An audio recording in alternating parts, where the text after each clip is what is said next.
So hello guys, this is your Sandeep bhaiya and welcome back to my YouTube channel set time bound goal. और guys, अभी बहुत खुशी की बात है तुम्हारे लिए। मतलब जैसे ही मैंने ये न्यूज़ देखा, मैं सबसे पहले आया, सोचा कि भाई पहले अपने भाइयों को बताते हैं, क्योंकि यार जितने परेशान तुम थे ना उतना मैं भी था। मुझे पता है तुम में से बहुत सारे लोग की ना बीटेक की स्कॉलरशिप के दाव पर लगी थी। और फाइनली इतनी मशक्कत करने के बाद, तुम लोग की इतने मेहनत के बाद, एक जो यूपी गवर्नमेंट है, उस उन्होंने यूपी वालों ने यूपी स्कॉलरशिप की डेट बढ़ा दी है। और यूपी स्कॉलरशिप से रिगार्डिंग जितने भी तुम्हारे सवाल है, मैं सारे सॉल्व कर दूंगा। मैं कल लाइव आऊंगा, लेकिन अभी कब तक लास्ट डेट है, क्या क्या डॉक्यूमेंट चाहिए, एलिजिबिलिटी क्राइटेरिया क्या है, क्या कुछ होने वाला है, सब कुछ मैं तुम्हें डिटेल में बताता हूं। तो प्लीज इस वीडियो को लास्ट तक देखो, ठीक है? और उसके बाद तुम्हारे जो भी डाउट्स हैं कमेंट में भर देना, मैं सबको पढ़ूंगा।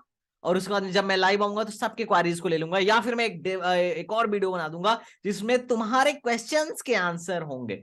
टोटली हर एक क्वेश्चन का आंसर होगा।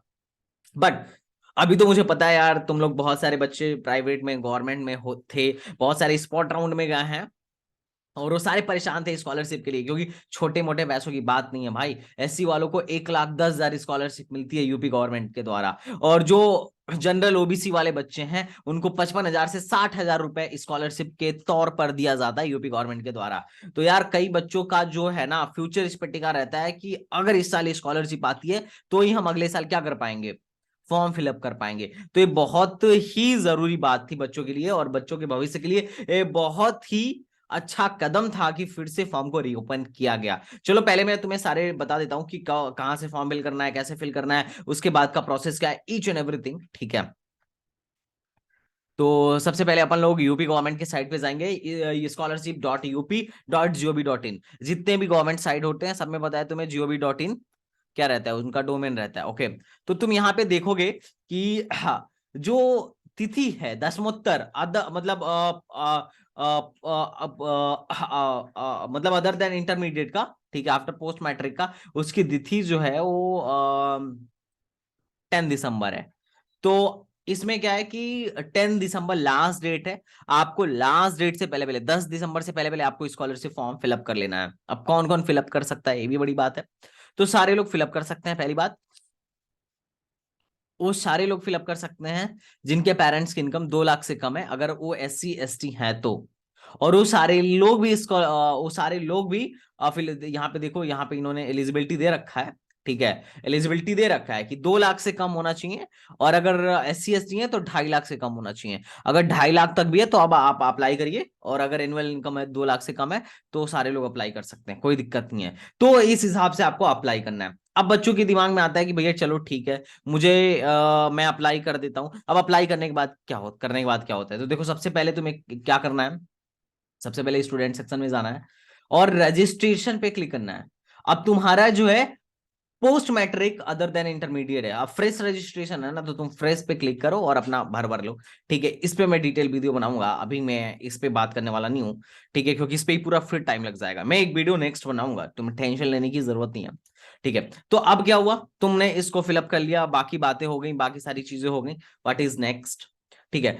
अब तुम्हारी एलिजिबिलिटी क्राइटेरिया 2 और 2.5 लाख के बीच की थी, तुमने अगर तुम उसके अंदर आते हो तो तुम भरो। अब दूसरे सवाल है, क्या एफडब्ल्यू वाले भी भर सकते हैं? तो ऑफकोर्स एफडब्ल्यू वाले भी भर सकते हैं। फीस कितना डालना होता है, तो गाइस जो टोटल फीस तुमने कॉलेज को दिया है, तुम उस टोटल फीस को डालो, कोई दिक्कत नहीं है, ठीक है? जितना ज्यादा पैसा रहता है उतना ज्यादा पैसा आता है। हालांकि देखो लिमिटेड है कि सबको पता है कि तुम्हारे कॉलेज की फीस 1 लाख हो या 3 लाख हो या 2 लाख हो, ये लोग ओबीसी और जनरल को 55 से 60 हजार के बीच में ही देंगे। हाँ, अगर कम है, इससे भी कम है, तुम्हारे जैसे हम लोग एएमयू वाले हैं, हमारी फीस 8 हजार है, तो हम लोग की स्कॉलरशिप भी आती है 15 हजार। फर्स्ट ईयर में हम लोगों ने 20 हजार दिया था, तो हमारी स्कॉलरशिप आई थी 30-35 हजार।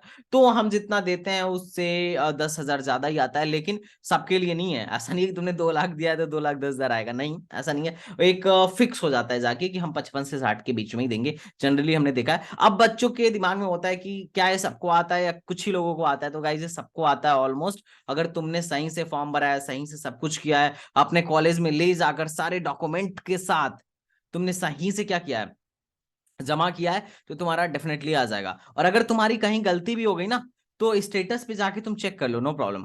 तुम स्टेटस पर चेक कर लो, और स्टेटस पर क्या हो जाएगा, शो हो जाएगा कि ये आपका गलत है, तुम जाके उसको सुधरवा सकते हो। जैसे कि मेरा पिछली बार पता नहीं क्या दिखा रहे थे लोग कि आपका 10th का रोल नंबर मैच नहीं कर रहा है, इन्होंने दिखाया था, फिर मैं गया वहां पे एप्लीकेशन लिखा कि नहीं मैं सही हूँ, पता नहीं फालतू का आ रहा है, तो फिर सही हो गया और मेरी स्कॉलरशिप भी आई थी। तो देखो पूरे स्कॉलरशिप में ना मैं तुम्हारे साथ हूँ, अगर कभी मुझे लगेगा कि बहुत सारे बच्चों का इनके तरफ से भी मिस्टेक आते रहते हैं, तो अगर होगा तो मैं इस पे वीडियो बना दूंगा, तुम्हें चिंता करने की विषय नहीं है। तो एफडब्ल्यू वाले भी दे सकते हैं, सब लोग दे सकते हैं। हाँ कुछ कॉलेज वाले कहते हैं, कुछ कॉलेज वाले मना करते हैं कि नहीं हमारे यहाँ से तुम मत भरो, तो पता नहीं, मुझे उसका आइडिया नहीं है, लेकिन कुछ लोग का मानना है कि एनबीए से एग्रीडिएटेड नहीं है तो स्कॉलरशिप नहीं आएगी, ऐसा तो नहीं है यार, अब तक तो आती थी, अब पता नहीं लोग ऐसा क्यों कह रहे हैं। ठीक है, बट स्कॉलरशिप तो आती है, तो तुम्हें चिंता करने की जरूरत नहीं है। कई लोगों के मन में मिथ रहता है कि गवर्नमेंट वालों को पहले मिलता है, प्राइवेट वालों को बाद में मिलता है, तो ऐसा कुछ नहीं है। देखो जिसको मिलना होता है सबको मिल जाता है, ये टोटली फंड पे डिपेंड करता है। ठीक है, अगर फंड है तो सबको मिलेगा, फंड नहीं है तो कम ही लोगों को मिलेगा ऑफ कोर्स।